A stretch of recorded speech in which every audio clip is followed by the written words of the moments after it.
Assalamualaikum warahmatullahi wabarakatuh. Perkenalkan, nama saya Ono Sutrisno dengan NIM 2507029, kelas SIKC 1D, Matkul Dasar-Dasar Sistem Informasi. Saya di sini akan menjelaskan hasil analisis saya tentang tema Smart Environment, pemantauan sampah atau drainage, dengan judul Sistem Informasi Pemantauan Sampah dan Drainage Berbasis Web. Teman-teman, ini yang pertama adalah latar belakang. Latar belakangnya adalah yang pertama, permasalahan sampah dan drainase sering dilaporkan secara manual. Yang kedua, proses pencatatan belum terintegrasi. Yang ketiga, sulit dilakukan monitoring dan evaluasi. Yang keempat, diperlukan sistem informasi berbasis web. Ini untuk tujuan pengembangan sistem. Yang pertama, mempermudah masyarakat dalam melapor. Yang kedua, mengelola laporan secara terpusat. Yang ketiga, mempercepat penanganan oleh petugas. Dan yang keempat, mendukung pengambilan keputusan pimpinan. Untuk yang selanjutnya ada ruang lingkup sistem. Nah, di sini ada ruang lingkup yang pertama, laporan sampah dan drainase. Yang kedua, sistem berbasis web. Yang ketiga, aktor sistem. Di sini teman-teman, aktor sistem ada 4, yaitu ada masyarakat, yang kedua admin, yang ketiga petugas lapangan, dan yang keempat pimpinan. Selanjutnya, ini analisis sistem berjalan. Yang pertama, laporan melalui WhatsApp atau telepon. Yang kedua, pencatatan manual. Yang ketiga, tidak ada dashboard monitoring. Dan yang keempat, informasi tidak real time. Di sini ada sistem usulan. Yang pertama, pelaporan online. Yang kedua, penyimpanan data terpusat. Dan yang ketiga, penugasan petugas terstruktur. Yang keempat, monitoring real time. Di sini ada use case diagram. Untuk use case diagram, teman-teman bisa lihat di sebelah kanan ini ada gambar. Untuk di sini ada pertama ada masyarakat. Masyarakat mengirim laporan. Lalu cek status. Dan yang kedua ada admin. Admin itu kelola laporan dan penugasan. Dan untuk yang ketiga, petugas. Petugas ini tugasnya untuk update status dan bukti. Dan yang keempat, pimpinan. Pimpinan melihat dashboard. Terus selanjutnya, activity diagram. Untuk activity diagram, ini ada yang pertama ada masyarakat. Proses dimulai dari masyarakat sebagai pelapor, yaitu mengisi form laporan. Dan yang kedua, ini ada sistem. Tambahan sedikit teks isi setelah laporan dikirim, yaitu sistem menyimpan laporan. Nah, jika laporan ditolak, itu sistem mengirim notifikasi penolakan ke masyarakat. Dan activity diagram. Yang ketiga, admin DLH. Admin DLH berperan sebagai pengelola dan validator laporan untuk melihat laporan baru, memverifikasi laporan. Jika tidak valid, laporan ditolak dengan alasan yang jelas. Jika valid, laporan diterima. Terus yang keempat, petugas lapangan. Untuk petugas melakukan tindak lanjut di lapangan, itu login ke sistem, melihat daftar tugas dan lain-lain. Nah, di sini untuk activity diagramnya ya, teman-teman. Lihat. Selanjutnya, ada perancangan sequence diagram usulan. Ini yang untuk yang pertama, sequence diagram pelaporan. Untuk diagram pelaporan bisa dilihat ini sebelah kanan teman-teman ada gambar ya. Yang pertama ada masyarakat mengirim laporan ke sistem. Lalu yang kedua, sistem menyimpan laporan ke database. Lalu sistem mengirim notifikasi kepada admin. Nih, teman-teman. Oke, selanjutnya yang kedua, ini maksudnya kedua ya teman-teman, salah ini. Sequence diagram penugasan. Yang pertama, admin memilih laporan. Teman-teman, admin memilih laporan. Admin menetapkan petugas dan sistem mengirim petugas ke petugas. Sistem mengirim tugas ke petugas. Oke, selanjutnya teman-teman, ini yang ketiga, maksudnya ini sequence diagram hasil penanganan. Yang pertama, petugas mengunggah bukti. Yang kedua, sistem memperbarui status laporan. Yang ketiga, admin dan pimpinan dapat memantau hasil. Ini teman-teman. Selanjutnya, ini ada perancangan kelas diagram. Ini untuk kelas diagram bisa dilihat gambarnya sebelah kanannya teman-teman. Ini kelas induk yang mewakili seluruh penggunaan sistem.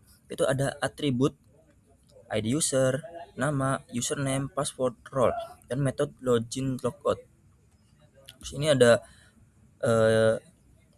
untuk aktornya ada masyarakat, ini ada admin, terus ada turunan ke user atau peran, dan keempat ada pimpinan. Ini bisa lihat teman-teman sini. Nah, ini untuk sini untuk di laporan, ini ada ID laporan, ada jenis, deskripsi, lokasi, dan foto, tanggal, status, metodenya buat laporan. Soal selanjutnya, ini ada entitas penugasan. Di sini penugasan menghubungkan laporan dengan petugas dengan atribut ID penugasan, ID petugas, tanggal tugas, dan metodenya beri tugas. Bisa dilihat ya teman-teman, di sini ada penugasan, ini di sini penugasan ya teman-teman. Oke, selanjutnya ini ada entitas hasil penanganan. Ini bisa dilihat teman-teman. Ini hasil penanganan di sini ya. Ini ada atributnya, ada ID hasil, ada foto hasil, catatan, tanggal selesai, dan metodenya simpan hasil. Selanjutnya ini ada komponen development diagram ya teman-teman. Ini bisa lihat gambarnya, ini diagram komponen sistem. Ini diagram developer system. Nah, di sini saya akan menjelaskan yang pertama diagram komponen sistem. Ya teman-teman ya. Diagram komponen sistem. Diagram ini menunjukkan bagian-bagian utama sistem dan hubungan antar komponen, yaitu front-end web, antar muka yang digunakan pengguna untuk mengakses sistem melalui browser. Backend IPA, mengelola logika sistem dan permintaan dari frontend. Yaitu yang ketiga backend service, menangani proses bisnis seperti pengolahan laporan. Yang keempat out service, mengelola autentikasi dan otorisasi pengguna. Dan yang kelima ini ada laporan service, mengelola data laporan sampah dan drainase. Dan yang keenam database, menyimpan data pengguna, laporan, dan hasil penanganan. Nah, ini saya akan menjelaskan yang kedua, ada diagram development system. Maaf, ini development system. Ya betul. Diagram ini menggambarkan penempatan sistem secara fisik pada server. Yang pertama ada web server, menjalankan front-end web dan backend API. Yang kedua server aplikasi, menangani proses aplikasi dan komunikasi antar layanan.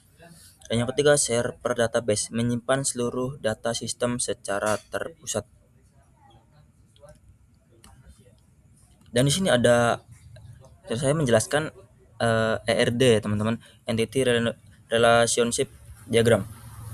Yang pertama di sini ada entitas. Entitasnya ada 4 nih teman-teman. Ada user, hasil tindak lanjut, dan maksudnya laporan dan penugasan. Dan yang pertama saya akan menjelaskan entitas user. Nah, ini user, di sini user ada atribut ID user sebagai PK, nama, role. Dan kedua ada laporan. Entitas laporan. Nah, yang ini atributnya ada ID laporan sebagai PK, ID user sebagai FK, dan kategori lokasi status. Nah, untuk entitas hasil tindak lanjut, ID hasil itu sebagai PK, ID penugasan itu FK, serta keterangan. Dan untuk yang keempat ini ada entitas penugasan. Entitas penugasan itu ada atribut ID penugasan sebagai PK, ID laporan sebagai FK, dan ID petugas sebagai FK. Nah, di sini saya akan menjelaskan relasinya ya teman-teman. Di sini ada user ke penugasan. Pertama user ke pelaporan dulu ya teman-teman. Satu user membuat banyak laporan ya teman-teman. Nah, di sini satu user mendapat buat penugasan. Satu user mendapat banyak penugasan teman-teman.